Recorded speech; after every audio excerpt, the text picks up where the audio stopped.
Hey, I hope you're doing well. I just want to say something before this video starts. I forgot to add this to the end of the video, so I'll probably put this portion at the beginning and the end. But Dr. Stephen Wiley, I'm sure, has changed the way that he shares what he shares. And I don't think he regrets probably making the song that I'm going to mention in this video. But I bet you he communicates differently, and I bet he's also grown, if you will, with the changes in society. I did not mention that, and I didn't mean to make it sound like he had done something wrong. Actually, it's those who don't understand that terminology changes and don't have the grace and mercy for those who lag behind, who are doing something wrong. I think Dr. Stephen Wiley, Pastor Stephen Wiley, Professor Stephen Wiley is brilliant. God bless you guys. Hey guys, hope everyone's doing well. This is going to be one of the more difficult videos I've ever made, mostly because I think it's going to tick people off. It's going to make people very upset on multiple fronts. I think it's going to make people like me, middle-aged white folk upset. I think it's going to make people of color upset, and it's going to make everyone else upset who sort of fits in between those two categories, because a lot of people disagree on a lot of things. So first, I'm going to ask you, please have grace and have mercy for me. I'm just going to navigate through this as best as I can and give you a perspective that I have on something that I feel is very important. There are more than a half dozen people of color who are helping me journey through my perspective on what's going on right now with racism and all this other stuff, and they're all going to be tagged in a Facebook post to give me feedback on this. So I'm open to making myself vulnerable and all that. So you're going to see a side of me that doesn't normally come out. I have my notes here on the screen, so you're going to see me looking up like this pretty often because I cannot remember everything that I wanted to say. So I wrote down notes. I've been preparing this for probably about 2 months before even the Black Lives Matter protests and the rioting and all that. So don't think that that's the trigger, although that certainly sped up my reaction and time to make this. So let me just start off by reading something here. Those who want to grow must push themselves out of comfort zones. They must become vulnerable, and they must become transparent in areas where they have weaknesses. Only by doing this will they welcome others around them to enter into the space they journey in, to sharpen them and help direct them. That's my goal here. Hopefully I'm making myself transparent and vulnerable and telling you where my heart is on some of this stuff, and hopefully some of you are also putting yourself in that position of vulnerability to listen to what I have to say, to be open to it, and see if I might be onto something here. Also to lovingly challenge me, and I'll get to why that's important in a little bit, because I know that right there is a trigger to some people when I say you have to be loving when you challenge me, but we'll address that in just a couple minutes here. So just take my phone off the hook so that it doesn't wind up interrupting us here. Here's another quote. Discipline is doing what you know is right, even when you do not feel like it. So that's a quote by a guy by the name of Cody Bobay. Cody is the author of a book called Soul Con. Soul Con's a book for men. I turned off the fan in here. It's about 85 degrees, so forgive me as I do this every now and then. He wrote a book for men, and this book is to help men basically sharpen their souls, right? So my perspective, his perspective, the perspective of a lot of Christ followers out there, we are spiritual beings living a human experience. And so you've heard the saying, body, soul, spirit. It's actually we're spirits trapped inside a body for now. We have souls, which is our emotions, our intellect, our bad habits, all those things that we fight with. And of course my body's along for the ride. It's the container, the flesh bag that I live in. I'm looking out these windows right now at the camera, right into your eyes. So Cody wrote this book called Soul Con, and it's a very challenging book for men. There's a woman's version called C4, like the explosive. Not that many of you know what that is, but regardless, I highly suggest both of those. Check them out. Look them up on Facebook. Look them up online. Something called the Soul Con Challenge is what I'm going through right now for the second time with a bunch of men, and it's great. There's a lot of vulnerability, a lot of transparency, a lot of challenge that happens, and that's where this whole thing, discipline is doing what you know is right, even when you do not feel like it. So I'm accountable to people to put myself in positions where I can experience discipline. And so let me read to you. This is going to be a little bit of reading, but I need to build a case here. Dr. Stephen Wiley is a black man. This is a true story. None of this is made up. Do your research on Google. You don't believe me, this ticks you off, whatever. Do your research. You'll see it's true. Dr. Stephen Wiley is a black man. He was born in 1956. Dr. Wiley is widely recognized and known as the first artist to have recorded a full-length Christian rap album with his 1985 release on the Brentwoods record label. Now, I'm 50 years old. If you're not as old as me, you might not remember that, but that was pretty groundbreaking back then. This fact was acknowledged by T-Bone, a famous rapper, in his song Our History in 2002. At the time of Dr. Wiley's recording, Dr. Wiley was a member of the Crusade team at Kenneth Hagin's Rhema Bible Church in Broken Arrow, Oklahoma. Now, Kenneth Hagin's an older white man. There's a Hagin Sr., a Hagin Jr. I think Sr.'s probably passed away by now. But that church was an all-inclusive word of faith type church. Very charismatic, very spiritual gift-oriented, reliance on the Holy Spirit for things. And if you're into those things, they were the leader back then in the word of faith movement. And from my experiences on a scale of normal to crazy, the upper scale, sort of like, a 7. So, but very highly regarded. I love them. They're great. Good teaching. You just have to understand the perspective that they come from, right?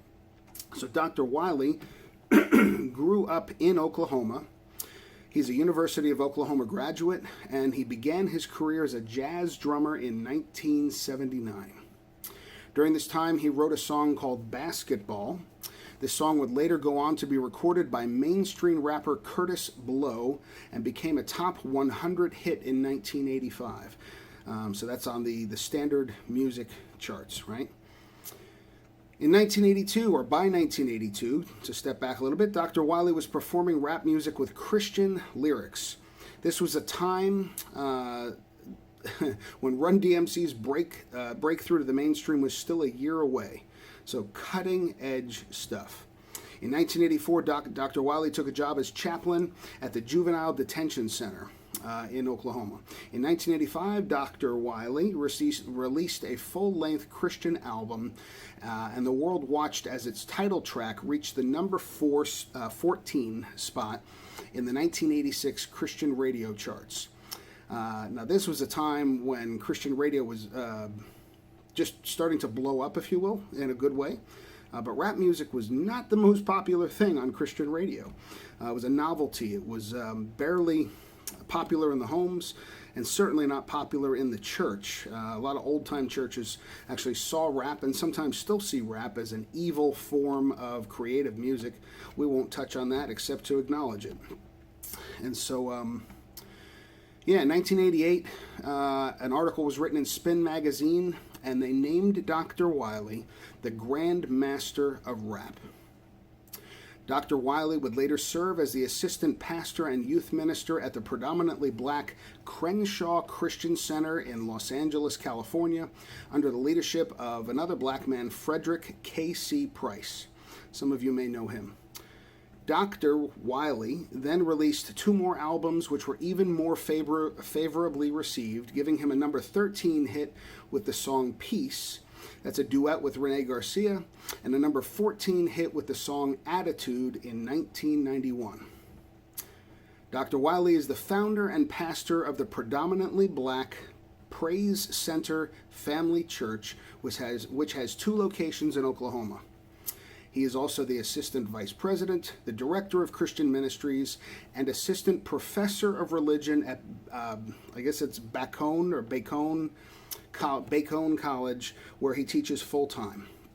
Bacone College, by the way, formerly known as Bacone Indian University, is a private liberal arts college in Oklahoma. It was founded in 1880 as the Indian University, and Bacone College is the oldest continually operated institution of higher education in the entire state of Oklahoma. Prestigious. For Oklahoma anyway. Sorry about that, Oklahomans.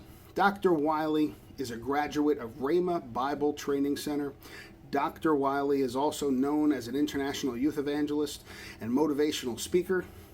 Dr. Wiley has been instrumental in developing and establishing many recognized church youth group ministries around the country.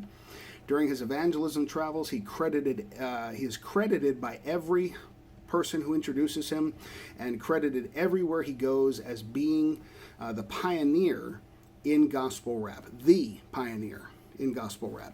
Dr. Wiley has a master's degree in biblical counseling and a doctorate in ministry. Dr. Wiley is married to his wife Pamela. Together they have ministered for over 28 years in and out of the black community nationwide. They have 2 children, Stefani and Andre Jackson. Stefani Renee, actually, very pretty names. Dr. Wiley was doing his thing 10 plus years before the mega famous Kirk Franklin. Think about that. You think Kirk Franklin cut into the mainstream with rap music and black-oriented music? Wiley was first, much, much earlier. Before Kirk Franklin ever showed up on the scene, Dr. Wiley was there. Is there any question that Dr. Wiley has a record of leadership, influence, and obvious respect in the black community and beyond? I have been referring to him as doctor since the beginning of this, to drive home the fact that he's not only a passionate and accomplished person, but highly educated. This African-American man is in touch with the community he serves and is unquestionably a black community leader. If you disagree with me, turn it off now. It's not going to do any good for you to go any further. But I suggest you check out all those facts and see whether or not I'm telling the truth. So here's where I want to go with this. Messages change. There seems to be this accidental bait and switch that happens. There's one message given during one era, another message given during another era or during another generation. And because of that, folks who are not always on top of this stuff and constantly moving forward typically lose track of where things go. That can cause a divide, that can cause some friction, and it causes more and more anger. And so what I see happening is I see people who have grabbed hold of something in the past. They understand a concept, they understand the terminology, they go to use it today, and somebody comes along and calls it offensive, calls it incorrect. What was right before is no longer right today. And I'll give you a very good example of that in just a little bit. So just hang in here with me. But there's a lot of anger, there's a lot of angst, there's a lot of just this venting and no patience or any of that. There's less and less tolerance of differing opinions by others, even if they are highly educated and accomplished individuals. Dialogue, discussion, they're gone. They just don't exist. It's all arguing. You don't believe me? Go on Facebook. Go check it out. I dare you to go on TikTok or Instagram and not see this crap. So, anyway, people tune each other out. They walk away. They don't listen to them. They don't bother to share their hearts with them because they feel it's useless. The other person should know better by now is sort of the answer that you hear everywhere. So I'm not going to give them any time, any of my effort. They're not worth it. I even heard somebody today say that human beings who don't think like I do are not worth my time. They're not even worth being human beings. I hope they disappear. And I'm like, doesn't that conflict? You want them to value you as a human being, but you can't value a human being. So anyway, so here we go. So I'm a white male. 50 plus years old. And there's a tremendous struggle that those of us in our 40s and 50s are going through right now. And you need to realize, if you don't, as a white male or as somebody who's talking to one, that folks in my age range are generally, just by statistics, in control of a lot of the companies, of a lot of the politics, of a lot that happens in our nation here in the U.S. and around the world. It's just the age range. If we were all purple or we were all yellow or we were all green, it would just be, a fact of life that's what it is. For those of us who've had this position and privilege, to use a trigger word for a long time, this is where we land, and so be it. So those of us in our 40s, 50s, maybe even 60s, were brought up in a time when people like Dr. Wiley were shaping race relations in our nation. Now, you may have never heard about Dr. Stephen Wiley. I'm just going to call him Stephen Wiley from now on because that's how I knew him. I got introduced to him. I was a youth leader on and off as a volunteer for 2.5 decades, 25 years, maybe a little more. And at that time, I was working in West Orange, New Jersey. That's Essex County. Other towns in Essex County that you may know are Irvington, Newark, places like that. So we had Passaic County, Patterson. We had kids coming from these areas that I was leading, that I was reaching out to, that I was trying desperately to understand. So to learn about their culture when I'm brought up in an affluent home out in a different county in the woods and farmland is a very difficult thing. So what do? You ask a lot of questions, you make a lot of mistakes, you listen to the music they listen to, you try to pick up a hint anywhere you possibly can. So Stephen Wiley comes on the scene. He comes out with these rap songs that are Christian. I'm a youth leader in a church, and I'm thinking, man, this is incredible. It's a cross-cultural thing. It's gone from the mainstream to the Christian world. I'm going to latch onto this. I'm going to learn everything I can. I'm going to use this as a tool to reach people, to try to connect with them. I'm not going to play the crap that's on the radio that's got a bunch of curses in it and all this other stuff. I'm going to pick something that I think is, holy, if you will, separated apart, a little cleaner, and I'm going to use that as a tool. And so I did. I pulled out these videos, I pulled out the songs, I bought his album, and I enjoyed it. It was incredible. I probably listened to his one album, Rhythm and Poetry, which, by the way, R-A-P, get it? Rhythm and Poetry.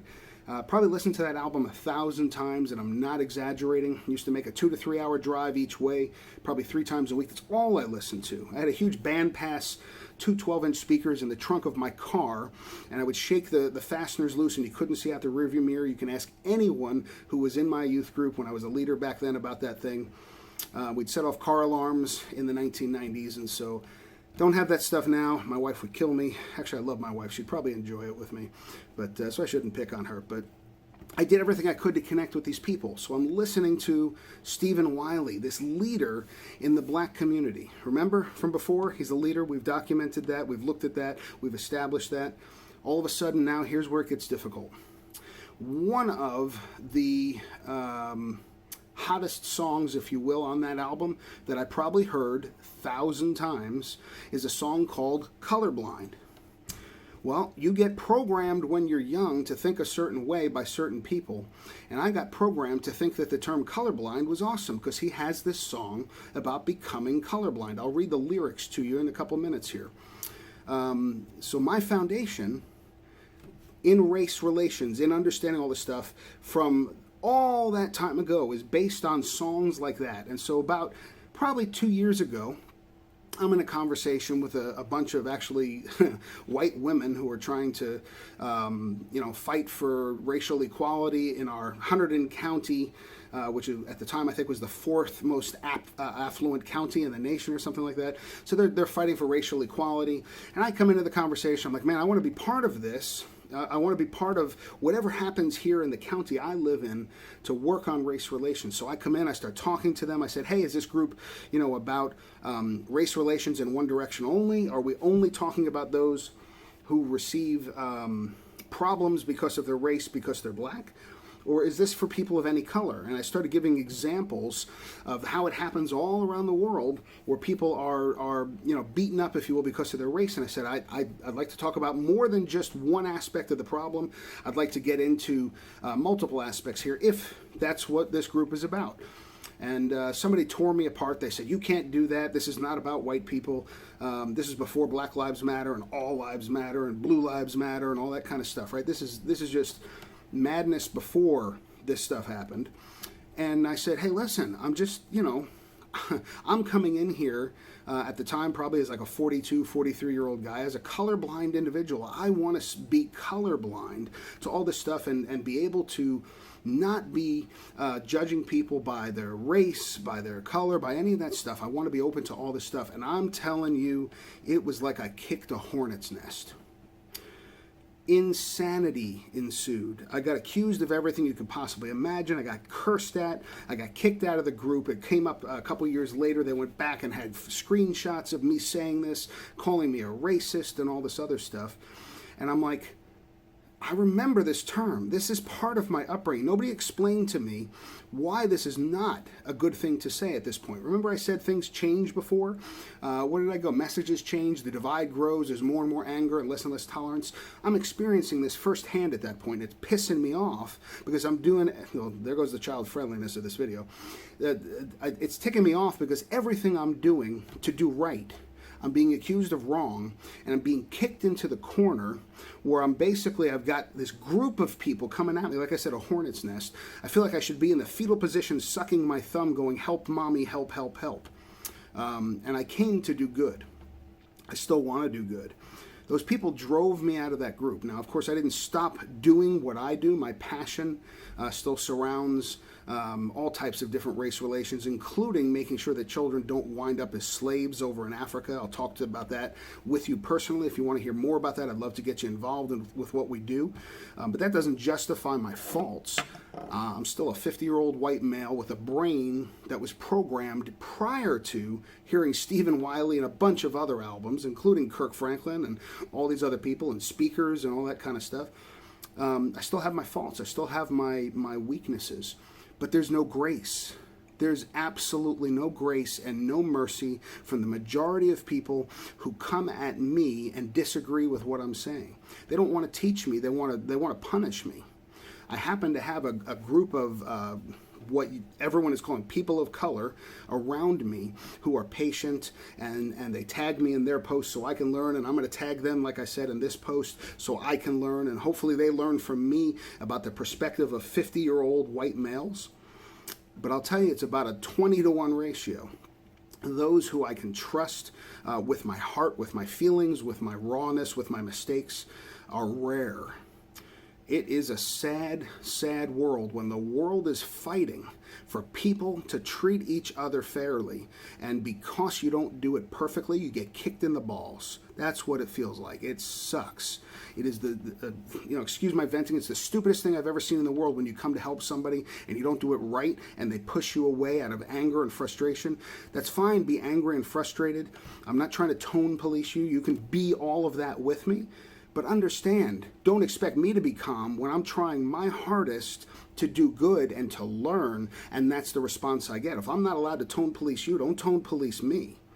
So somebody's going to be pissed off at this video because they say, you don't have the right to be angry. You haven't been through what I've been through. You're right. I know that. Why do you think I'm so desperate to learn and to understand this stuff and to make myself vulnerable in this world? I had a friend probably 4 or 5 days ago, I sent these basic thoughts to because they had corrected me on some things, and I felt like I could open up to them, so I made a couple of recordings and basically said what I'm saying now. Haven't heard a peep from them since. I hope I didn't tick them off. Hope they're not angry at me. I think I overwhelmed them. I said that sometimes they come on pretty heavy and push me into the corner, or I feel like being in the fetal position with my thumb in my mouth, and I wanted to have a conversation about how I don't think that that's right.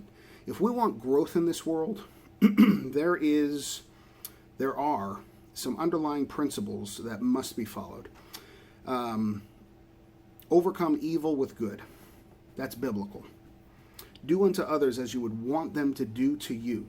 Treat other people like you want them to treat you. That's a biblical principle. Love God, love people big. That's a big picture, biblical principle. If you don't forgive others, your Father won't forgive you. It's a biblical principle. We're not talking about white man Jesus here. We're talking about the Jesus of the Bible, who was a dark-skinned, Arabic-looking guy probably. And these are his teachings to the people of his time. This is truth. This is stuff that's held up over 2,000 years and was in the essence of the Old Testament, the biblical scriptures before the New Testament, for 3,000 years before that. Excuse me, this is not something new. We didn't invent this when we invented America, the white man's nation, and say, this is our Jesus. Now, there's a bunch of screwed up churches out there that think that way. Most of us are not that way. I got news for you. It's not the way it works. So if you believe in absolute truth, if you believe that something should be a certain way, I suggest you take a look at the Bible and see what it says, because it's not a racial document. It is a human document. It's a colorblind document. Oh no, look, he said the word. So let me read to you the lyrics of Stephen Wiley's song. You can find this on YouTube very easily. Just Google Stephen Wiley Colorblind. You'll see it there. You'll listen to it. Just put your 1980s and 90s hat on sort of sideways or whatever, fold it up the wrong way, all that kind of stuff before you listen to it, because it's old and it sounds old, but it's good. So here are the lyrics. When I was, it's going to be really hard to read without actually singing it the way he does, but when I was a little kid growing up in the world, don't you know I was my mother's girl? Don't know what that means. Maybe that's a cultural thing. Somebody explain that to me, maybe just because it rhymes. I learned about love, I learned about life, where to run and where to fight. I learned some other things I didn't understand, how a man can hate another man, not because, well, we got a typo there.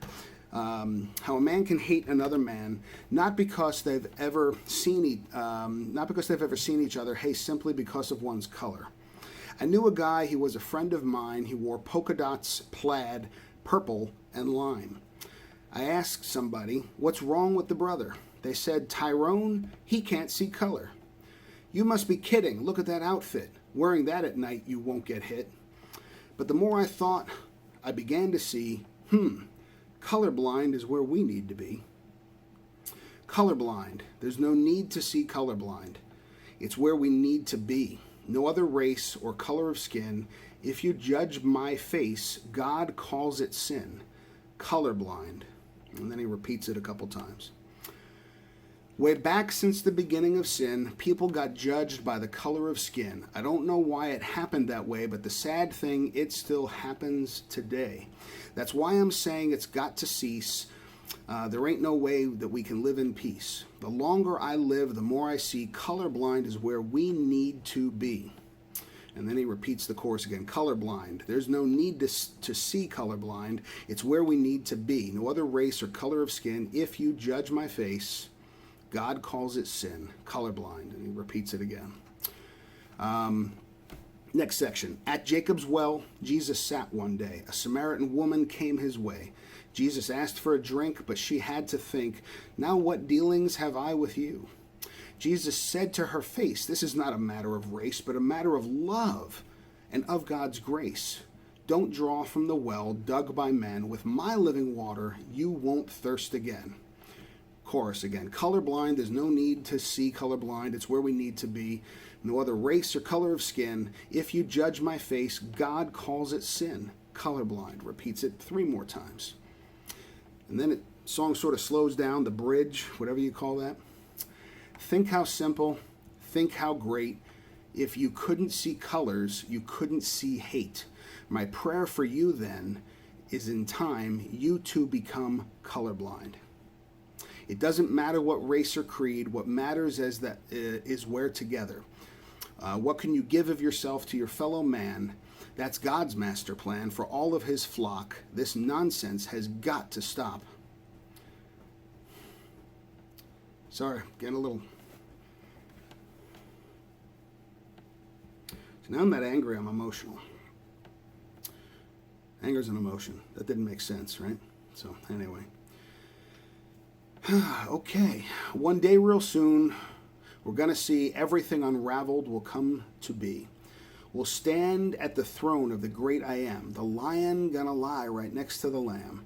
We'll be one land, we'll be one nation, we'll be one people, God's creation. Let's get together and start the celebration. And they have a little celebration in the song.